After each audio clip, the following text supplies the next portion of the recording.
Samples की testing की गई। 426 पूल्स लगाए गए, जिनमें 35 पूल पॉजिटिव आए और 391 पूल निगेटिव आए।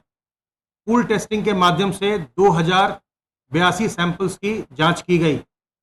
अभी तक प्रदेश में जो पूल लगाए जा रहे थे उसमें 5 सैंपल्स को एक साथ पूल किया जा रहा था। अब टेस्टिंग लैबोरेटरीज ने ये निर्णय लिया है कि प्रथम चरण में वो 5 से बढ़ाकर अब 10 सैंपल्स का पूल लगाएंगे और उसके पश्चात उसको और बढ़ाएंगे। आईसीएमआर के द्वारा 25 तक सैंपल को पूल करने की अनुमति प्रदान कर दी गई है। हमारी जो सर्वेलेंस की टीम्स लगातार कार्य करती हैं, उनके द्वारा 75,006 टीमों ने अभी तक काम किया है, हॉटस्पॉट के एरिया में और उसके अलावे भी दूसरे इलाकों में। उनमें 61,92,280 घरों का सर्वेक्षण किया गया, जिसमें 3,07,34,222 लोगों का सर्वेक्षण इन टीमों के द्वारा किया गया है और लक्षणों के आधार पर उसमें परीक्षण की या सलाह देने की कार्रवाई की गई है। जो प्रवासी कामगार निरंतर प्रदेश में आ रहे हैं, उनका आप जानते हैं कि थर्मल स्क्रीनिंग के बाद जो लक्षण रहित होते हैं उनको 21 दिन के होम क्वारंटाइन में भेजा जाता है और उनके लिए एक ग्राम निगरानी समिति और मोहल्ला निगरानी समिति बनाई गई है ताकि उनका होम क्वारंटाइन बिल्कुल कड़ाई के साथ सुनिश्चित किया जा सके। इन निगरानी समितियों की इस समय बहुत बड़ी भूमिका है, क्योंकि जो प्रवासी हमारे प्रदेश में आ रहे हैं उनमें से कई जनपदों में इन्फेक्शन के प्रकरण भी सामने आ रहे हैं। उनको ये चाहिए, जो भी प्रवासी कामगार हैं वो यदि होम क्वारंटाइन में भेजे गए हैं तो इसका पालन वो कड़ाई से करें और अपने घर में भी अपने बुजुर्गों से, जिन लोगों को पहले से कोई बीमारी हो उनसे अथवा गर्भवती महिलाओं से वो दूरी बनाए रखें ताकि उनमें किसी प्रकार का संक्रमण न जाने पाए। एक व्यवस्था हम लोगों ने प्रवासी कामगारों के लिए ये भी किया है कि जो हमारी आशा वर्कर होती हैं वो इन प्रवासी कामगारों के घर पे जाके उनका हालचाल पूछती हैं और उनके हालचाल के आधार पर फिर उसकी डेटा एंट्री होती है सर्वेक्षण के आधार पर और फिर उस पर आगे चिकित्सा विभाग कार्रवाई करता है। अब तक आशा वर्कर्स के द्वारा 2,62,638 प्रवासी कामगारों का सर्वेक्षण किया जा चुका है, जिसमें से 305 लोग किसी न किसी लक्षण वाले मिले हैं, जिनमें कि कोई सर्दी खांसी जुकाम या सांस लेने में तकलीफ आदि, और इन सबों का सैंपल लेकर के इनका परीक्षण करवाया जा रहा है। यह कार्य निरंतर चल रहा है। जो हमारे निजी चिकित्सकों ने और जो निजी नर्सिंग होम हैं, अस्पताल हैं, उन्होंने माननीय मुख्यमंत्री जी से अनुरोध किया था कि उनके नर्सिंग होम के रजिस्ट्रेशन को, क्योंकि इस संक्रमण के काल में उनके द्वारा फॉर्म इत्यादि भरने के और कार्रवाई सब संभव नहीं हो पा रही है, उसे 6 महीने के लिए बढ़ा दिया जाए। उसके आदेश जारी कर दिए गए हैं। पहले भी उनका जो नर्सिंग होम का रजिस्ट्रेशन था वो 30 जून तक बढ़ा दिया गया था। अब उसे 31 दिसंबर तक के लिए प्रदेश में सभी नर्सिंग होम और चिकित्सालयों का, निजी चिकित्सालयों का पंजीकरण स्वमेव बढ़ा दिया गया है। आरोग्य सेतु ऐप का लगातार हम प्रयोग कर रहे हैं, उपयोग में ला रहे हैं और जो भी उससे अलर्ट जनरेट हो रहे हैं उनको हमारे कंट्रोल रूम से लगातार फ़ोन किया जा रहा है।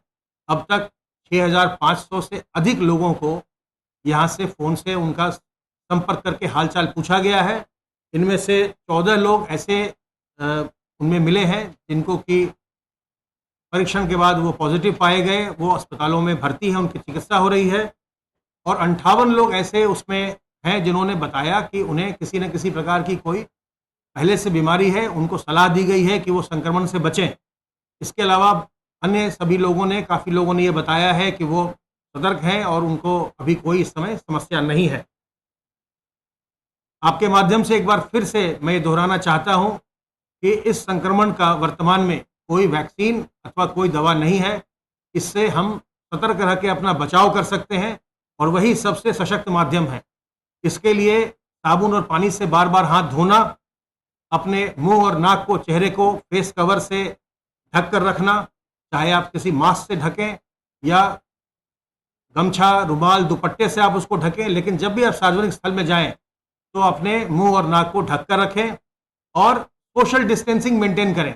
कहीं भी आप सार्वजनिक जगह में हो तो लोगों से 2 गज की दूरी मेंटेन करें, जिससे कि आपको कोई संक्रमण न होने पाए। अगर आप अपने चेहरे को ढकेंगे तो यदि आप संक्रमित हैं, दूसरों को संक्रमण नहीं देंगे, और अगर आप संक्रमित नहीं हैं तो आप दूसरों से संक्रमण नहीं पाएंगे। इसलिए मुंह और नाक को ढकना बहुत ही जरूरी है।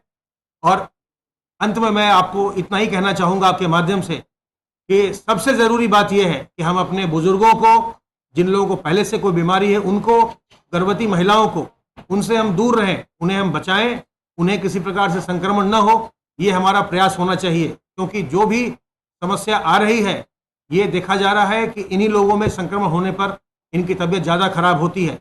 इसलिए इनका हमको विशेष ध्यान रखना है। अब मैं अनुरोध करूंगा अपर मुख्य सचिव गृह से कि वो आगे की बातें बताएंगे।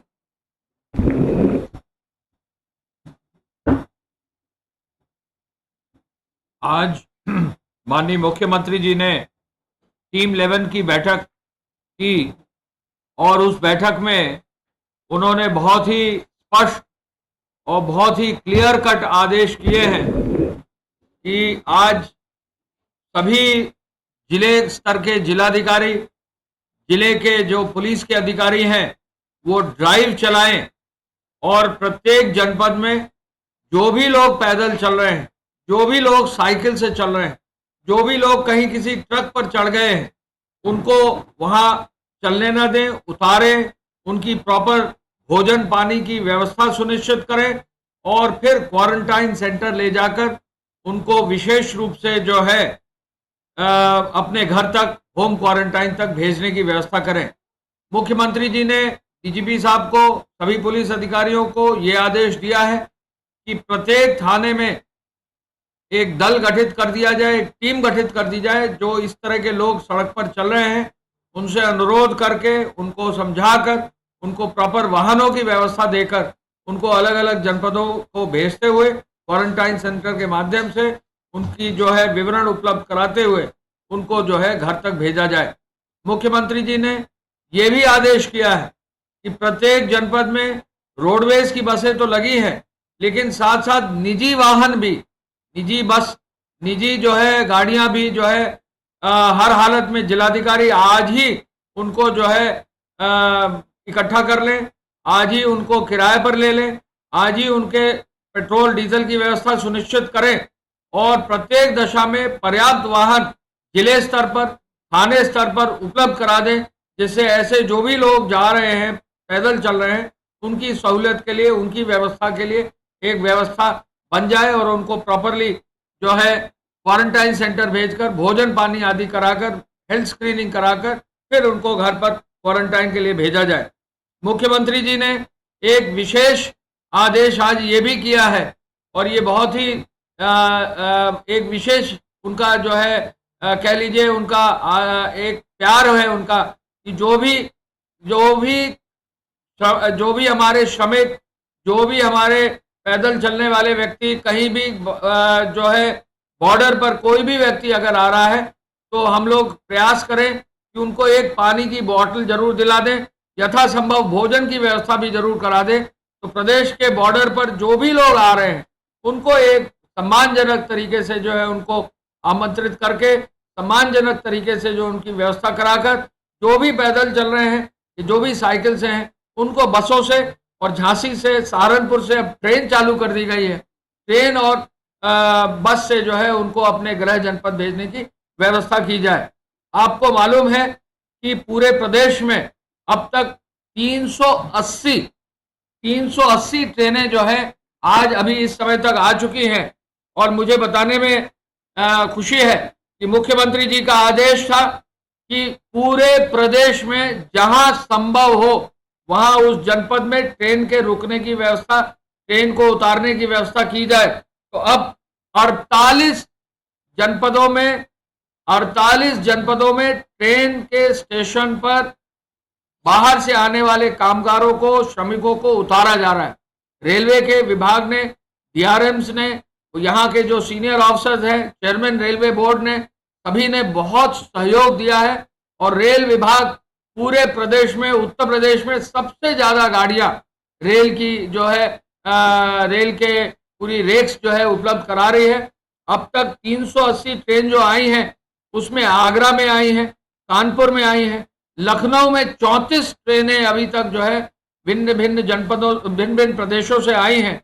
जौनपुर जैसे जिले में 25 ट्रेनें आ गई हैं। गोरखपुर में पूरे देश में रिकॉर्ड है कि गोरखपुर में 57, एक जिले में 57 ट्रेनें आई हैं। ये कहीं भी किसी भी प्रदेश में किसी जनपद में इतनी अधिक ट्रेनें नहीं आई होंगी। बलिया में 14 ट्रेनें आ गई हैं, प्रयागराज में 25 ट्रेनें आ गई हैं, 18 ट्रेनें वाराणसी में आ गई हैं, 13 ट्रेनें आजमगढ़ में आ गई हैं, गोंडा में जैसे जिले में 25 ट्रेनें आ गई हैं। इसके साथ साथ बस्ती में 12 ट्रेनें आ गई हैं। देवरिया जैसे जनपद में अभी हमने नया स्टेशन खोला है, वहां भी 7 ट्रेनें आ गई हैं। कुल मिला के 380 ट्रेनें आ गई हैं और अब आगे आने वाले समय में लगभग 626 कुल ट्रेनों की व्यवस्था हमने सहमति दे दी है, जिसमें से 380 आ गई हैं। लगभग 250 ट्रेनों की सहमति भिन्न भिन्न प्रदेशों में है। माननीय मुख्यमंत्री जी ने आज जब समीक्षा की तो ये पाया कि 1 मार्च से 30 अप्रैल तक हमारे प्रदेश में 6.5 लाख लोग अलग अलग प्रांतों से आए हैं।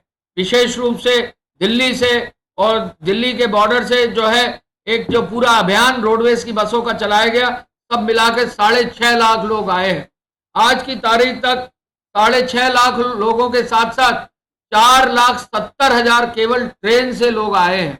इसके साथ साथ जो बसों की व्यवस्था की गई, हरियाणा से बस की गई, मध्य प्रदेश से बस की गई, राजस्थान से बसें की गई, उत्तरांचल से बसें की गई, कोटा के छात्रों के लिए विशेष बसें की गई। इसके साथ साथ प्रयागराज की बसों को भी लगाया गया। कुल मिलाकर बसों के माध्यम से 70,000 लोग जो है अलग से उनको लाया गया है और निरंतर प्रतिदिन राजस्थान और हरियाणा से बसों से लगभग 100 से 200 बसों से लगभग 5 से 7,000 लोग निरंतर प्रतिदिन आ रहे हैं। तो एक और 6.5 लाख लोग 30 अप्रैल तक आए, 4,70,000 लोग अभी ट्रेन से आ चुके हैं, 70,000 लोग कम से कम बसों से आ चुके हैं और लगभग 1.5 लाख से अधिक ही लोग जो है अपने निजी वाहन से जो बॉर्डर से आए हैं। कुल मिलाकर 13.5 लाख लोग उत्तर प्रदेश में आज तक आ चुके हैं, जिनको अलग अलग जनपदों में ले जाकर, अलग अलग जनपदों में क्वारंटाइन सेंटर ले जाकर उनकी पूरा जो है खाने और पानी की, पीने पानी की व्यवस्था करके, उनकी पूरी मेडिकल चेकअप करके, उनका डेटाबेस तैयार करके, उनका स्किलिंग का डेटाबेस तैयार करके उनको होम क्वारंटाइन भेजते हुए, होम क्वारंटाइन में जाने के बाद गांव समिति में जो निगरानी समिति है उनके जो है उनको सूचना देकर उनके माध्यम से पूरे प्रदेश में व्यवस्था की जा रही है। 13.5 लाख लोग हमारे प्रदेश में अब तक आ चुके हैं। ये रिकॉर्ड है, पूरे देश में सबसे अधिक लोग जो है उत्तर प्रदेश में आए हैं। 380 ट्रेनें जो आई हैं, आज एक नया रिकॉर्ड हुआ है। गुजरात राज्य से 201 ट्रेन, 201 ट्रेन आज तक आ चुकी हैं। महाराष्ट्र से 72 आ चुकी हैं, कर्नाटक से 13, पंजाब से 67 ट्रेन आ चुकी हैं, केरल जैसे राज्य से भी 5 ट्रेनें आ चुकी हैं, तेलंगाना जैसे राज्य से 5 ट्रेनें आ चुकी हैं, आंध्र प्रदेश से 2, राजस्थान से हमारी निरंतर ट्रेनें आ चुकी हैं 7, तमिलनाडु से 3, मध्य प्रदेश से 2 और गोवा राज्य से भी हमारे लिए 1 ट्रेन आ चुकी है और आगे भी गोवा से भी ट्रेनें आएंगी। हमको बताने में खुशी है कि आज जैसा कल मुख्यमंत्री जी ने आदेश दिया था दिल्ली से ट्रेन चलाने के लिए, आज 4 ट्रेनें दिल्ली से चल रही हैं जो वाराणसी और गोरखपुर जाएंगी। दिल्ली के स्टेशनों से 4 ट्रेनें दिल्ली के माध्यम से सीधे उत्तर प्रदेश के निवासियों के लिए चल रही हैं। आज ही नोएडा से, गाजियाबाद से कुछ ट्रेनें बिहार सरकार ने सहमति दी है। बिहार के लिए नोएडा और गाजियाबाद से ट्रेनें चल रही हैं। उत्तर प्रदेश के लिए भी आज ही और गाजियाबाद में और नोएडा में ट्रेनें, जो उत्तर प्रदेश के निवासी वहां हैं, वो भी हमारे पूर्वांचल के क्षेत्र के जो रहने वाले हैं, उनके लिए भी ट्रेन चल रही हैं। इतनी अधिक संख्या में जो ये ट्रेन चली हैं, ये एक रिकॉर्ड है। और इस रिकॉर्ड में मैं कह सकता हूं कि आने वाले समय में हमारा प्रदेश सजग है। मुख्यमंत्री जी का मार्गदर्शन पल प्रतिपल मिल रहा है। चाहे वो व्यक्ति बॉर्डर पर हो, चाहे वो व्यक्ति बस से आ रहा हो, चाहे वो व्यक्ति ट्रेन से आ रहा हो, कोई भी साधन से आ रहा है, उनका एक ही आदेश है कि सम्मान से व्यवस्था के अनुरूप मेडिकल चेकअप करा के पूरा क्वारंटाइन सेंटर ले जाके घर तक पूरा उनको निःशुल्क पूरा पहुंचाया जाए। बॉर्डर पर जो पानी पीने की व्यवस्था है, भोजन की व्यवस्था, ये एक नायाब व्यवस्था होगी। और हमारी कोशिश होगी कि प्रदेश के जितने भी बॉर्डर हैं, मुख्यमंत्री जी के आदेश का पालन जल्दी से जल्दी कर दिया जाए। आपको मालूम है कि पूरा यूपी एसआरटीसी का बेड़ा जो है सभी लोगों को घर पहुंचाने में, घर तक लाने में लगा दिया गया है। आज की तारीख में लगभग 9,267 बसें स्वयं की जो उनकी हैं वो लगा दी गई हैं। 2,697 बसें अनुबंधित बसें सभी लगा दी गई हैं। 11,964 बसें 11,964 बसें यूपी एसआरटीसी ने सभी श्रमिकों को, कामगारों की व्यवस्था के लिए लगाई हैं। जनपदों में ट्रेन से लाने के लिए, बॉर्डर से लाने के लिए, कहीं भी शहीद पथ के कोने पर अगर कहीं लोग इकट्ठा हो गए हैं, उनको उठाने के लिए इन बसों का इस्तेमाल किया जा रहा है। और बहुत अधिक संख्या में बसें जो है व्यवस्थित रूप से सभी लोगों को ला रही हैं। मुख्यमंत्री जी ने कल ये भी आदेश दिया है कि जो भी बसें चले, इनकी प्रॉपर चेकिंग हो, इनमें मास्क दिए जाए, इनमें ग्लव्स दिए जाए, जो कर्मचारी ड्राइवर्स हैं उनको सबकी व्यवस्था की जाए, सैनिटाइजर हर बस में स्थापित किया जाए और बस नियंत्रित रूप से चले, इसकी बहुत ही व्यवस्थित चेकिंग करने का निर्देश उन्होंने यूपीएसआरटीसी के अधिकारियों को दिया है। मैं ये भी आपको बताना चाहूंगा कि जो व्यक्ति यहाँ हमारे क्वारंटाइन सेंटर में आ रहे हैं, इनका डेटाबेस जो है सबसे बड़ा डेटाबेस हमारे प्रदेश का होगा पूरे देश में। मुख्यमंत्री जी ने कहा है कि आदरणीय प्रधानमंत्री जी का जो पैकेज आया है, जो वित्त मंत्री जी निरंतर अलग अलग श्रेणी के सभी लोगों के लिए जो लाभ घोषित करती जा रही हैं, उसके क्रम में ये जो डेटाबेस आएगा, इस डेटाबेस का इस्तेमाल करके सभी लोगों के लिए राहत पैकेज के अंतर्गत जो भी सहायता, सहूलियत, जो भी कल्याणकारी योजनाएं हैं, सभी को जो है आगे बढ़ाकर लोगों को लाभ दिया जाए। और चूंकि प्रत्येक व्यक्ति का मोबाइल नंबर, प्रत्येक व्यक्ति का अकाउंट डिटेल्स, प्रत्येक व्यक्ति का नाम, पता, प्रत्येक व्यक्ति का स्किल भी मिल जा रहा है, तो इसका बहुत सारा लाभ जो है प्रदेश को मिलेगा। मुख्यमंत्री जी का मार्गदर्शन है कि इसको हम और आगे बढ़ाएंगे। मुख्यमंत्री जी ने यह भी कहा है कि जो भी ट्रेन से हमारे लोग और परिवहन निगम के बसों से आ रहे हैं, वहां किसी भी सूरत में कोई भी किसी भी व्यक्ति के सम्मान में कमी ना हो। हर व्यक्ति का सम्मान पूरा रहे, हर कर्मचारी सम्मान पूर्वक जो है सबको आगे ले जाए, हर व्यक्ति की प्रॉपर चिकित्सकीय व्यवस्था हो और साथ साथ सबके लिए जो है ड्राइवर और सुरक्षाकर्मी के लिए भी जो है मास्क और ग्लव अनिवार्य हो। ये आदेश उन्होंने किया है। क्वारंटाइन सेंटर्स का आज पुनः उन्होंने रिव्यू किया। क्वारंटाइन सेंटर में सफाई, क्वारंटाइन सेंटर में भोजन की व्यवस्था, क्वारंटाइन सेंटर में चेकअप की व्यवस्था के लिए भी स्वास्थ्य विभाग को उन्होंने निर्देश दिया है कि और अधिक medical teams in quarantine centre में लगा दी जाए। आपको मालूम है कि एक दिन में लगभग 70 ट्रेनें जो है आज आएंगी, 70 तो ऐसे में एक ही दिन में पूरे प्रदेश में कम से कम ट्रेन से केवल 1 लाख से अधिक लोग आएंगे। इतनी बड़ी संख्या में जो लोग आते हैं, इनके मेडिकल चेकअप के लिए व्यापक रूप से एक व्यवस्था करनी पड़ती है। उस कार्य को भी करने को व्यवस्थित रूप से करने का निर्देश उन्होंने दिया है। मुख्यमंत्री जी ने आदेश किया था जो वरिष्ठ आईएएस और पीसीएस अधिकारी हैं वो प्रत्येक क्वारंटाइन सेंटर जाएंगे। ये व्यवस्था चल रही है। मुख्यमंत्री जी ने अग्रिम आदेशों तक इन अधिकारियों को ये निर्देश दिया है कि वो जिले में ही रहेंगे और जिले में ही क्वारंटाइन सेंटर्स में क्योंकि भारी संख्या में लोग आ रहे हैं। उनका निरीक्षण करते हुए जो भी सहयोग होगा वहां के जिला प्रशासन को कमिश्नर के मार्गदर्शन में काम करते रहेंगे। मुख्यमंत्री जी ने पुलिस पेट्रोलिंग के लिए विशेष निर्देश दिया है।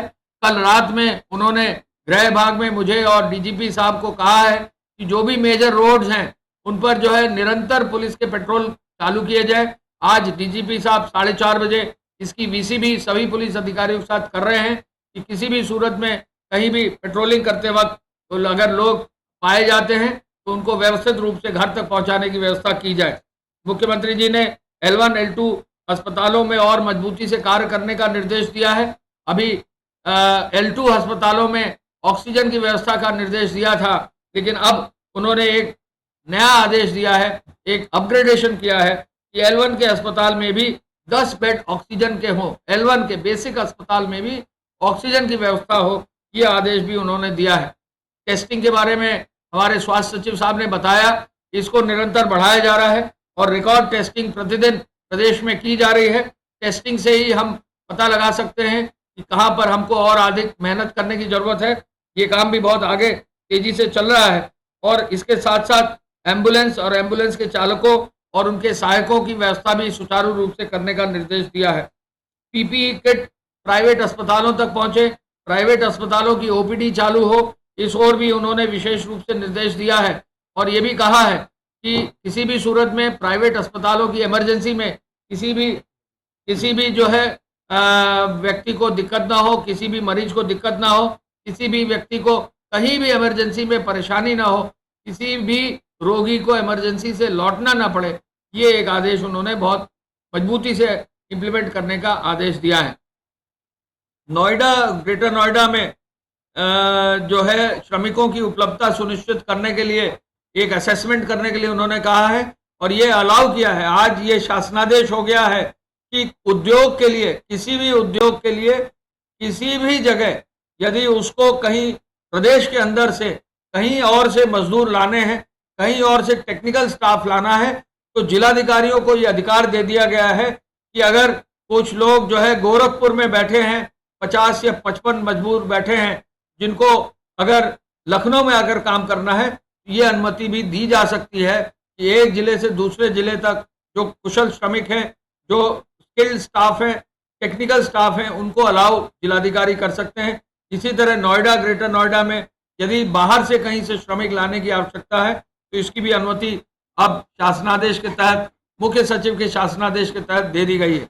मुख्यमंत्री जी ने यह भी आदेश दिया है कि प्रधानमंत्री जी के 20 लाख करोड़ के विशेष पैकेज जो उन्होंने घोषित किया है और जिसमें एमएसएमई, पावर सेक्टर, प्रवासी कामगार श्रमिक, कृषि के क्षेत्र में, पटरी व्यवसाय के लिए, युवाओं के लिए, छात्रों के लिए, जो अलग अलग हर वर्ग के लोगों को जो राहत दी जा रही है, इसके अंतर्गत, राहत के अंतर्गत जल्दी से जल्दी हर विभाग, जो भी उसके अपर मुख्य सचिव और प्रमुख सचिव हैं, वो कल्याणकारी योजनाएं बनाएं और भारत सरकार के पैकेज के अनुरूप उनके प्रस्ताव को देकर स्वीकृत कराने की कार्रवाई जल्दी से जल्दी करें और जमीनी स्तर पर उतारते हुए ऐसे लाभार्थियों को लाभ जरूर दिलवाएं।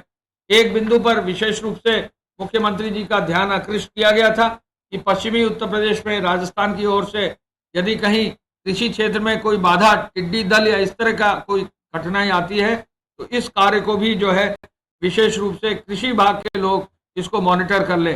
जो विभिन्न प्रदेश के नोडल अधिकारी हैं उनके माध्यम से और जो जन सुनवाई का पोर्टल है उसके माध्यम से बहुत सारे लोगों ने हमारे प्रदेश में आने के लिए अनुरोध किया है। ये विवरण हर व्यक्ति का उस जनपद में, जहां प्रदेश में, जिस प्रदेश में है, उस प्रदेश के जिलाधिकारियों को भेजा जा रहा है। जो भी व्यक्ति आना चाहता है अपने प्रदेश में, उत्तर प्रदेश में आना चाहता है, वो जिस प्रदेश से आ रहा है वहां स्थानीय जिला प्रशासन और पुलिस से संपर्क करेंगे। प्रत्येक प्रदेश में अब ट्रेनें दे दी गई हैं और उन ट्रेनों के माध्यम से वो जो है हमारे प्रदेश में लौट सकते हैं। वहां से आने में कोई किसी तरह की कोई कठिनाई उनको नहीं होगी। हम ये भी आपको बताना चाहेंगे कि आज की तारीख में हमारे प्रदेश में जो अन्य प्रदेशों से आ रहे हैं, साउथ से भी जो लोग आ रहे हैं, केरल से, आंध्र से, तमिलनाडु से, कर्नाटक से, तेलंगाना से भी ट्रेनें आ रही हैं। तो दक्षिण के राज्यों में जो हमारे उत्तर प्रदेश के लोग हैं वहां से ट्रेनें चलनी शुरू हो गई हैं। आप वहां के जो भी प्रदेश के अपने नोडल अफसर हैं उनसे संपर्क अगर करेंगे, वहां के जिला प्रशासन से संपर्क करेंगे तो आपको वापस लौटने की व्यवस्था हो जाएगी। मैं पूरा कहना चाहूंगा कि उत्तर प्रदेश में आज की तारीख तक 13.5 लाख श्रमिक कामगार और बाहर से व्यक्ति आ चुके हैं। इनको लाने के लिए 380 ट्रेनें अब तक लगाई जा चुकी हैं। रेल विभाग द्वारा सबसे अधिक ट्रेनें उत्तर प्रदेश को दी गई हैं। उत्तर प्रदेश प्रतिदिन अब लगभग 90 से 1 लाख लोग रेल से ला रहा है। कोई भी व्यक्ति पैदल ना चले, कोई भी व्यक्ति साइकिल से ना चले। कुछ ही दिनों में आप सबके जहां भी होंगे वहां से ट्रेन की व्यवस्था आपके जनपदों से होगी। आप कृपया, मुख्यमंत्री जी की अपील है कि पैदल न चलकर ट्रेनों के माध्यम से, जहां संभव हुआ बसों के माध्यम से आप प्रदेश में एंटर करें, अपनी व्यवस्था सुरक्षित रखें। प्रदेश में भी जो है आने के लिए आपको ये सहूलियतें दी जाएंगी। पुनः मैं आपके सभी माध्यम से ये कहना चाहूंगा कि पूरा प्रदेश सजग है। मुख्यमंत्री जी के मार्गदर्शन में प्रत्येक जनपदों में काम किया जा रहा है और प्रत्येक जनपद में जहां भी क्वारंटाइन सेंटर है हर व्यक्ति को होम क्वारंटाइन से घर तक पहुंचाया जा रहा है। धन्यवाद।